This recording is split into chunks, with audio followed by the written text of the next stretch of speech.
ക്ഷേത്രവഞ്ചികൾ കുത്തിത്തുറന്ന് മോഷണം നടത്തുന്ന രണ്ടുപേരെ പുത്തൂർ പോലീസ് പിടികൂടി.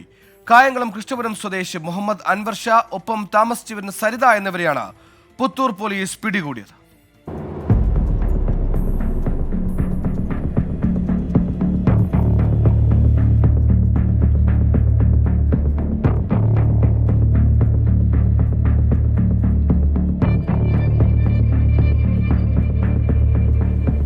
രണ്ടു മാസം മുമ്പാണ് പുത്തൂർ മാവടി മഹാവിഷ്ണു ക്ഷേത്രത്തിൽ ഒരു യുവാവും യുവതിയും കൂടിയെത്തി ക്ഷേത്രത്തിലെ 3 വഞ്ചികൾ മോഷ്ടിച്ച് കടത്തിയത്.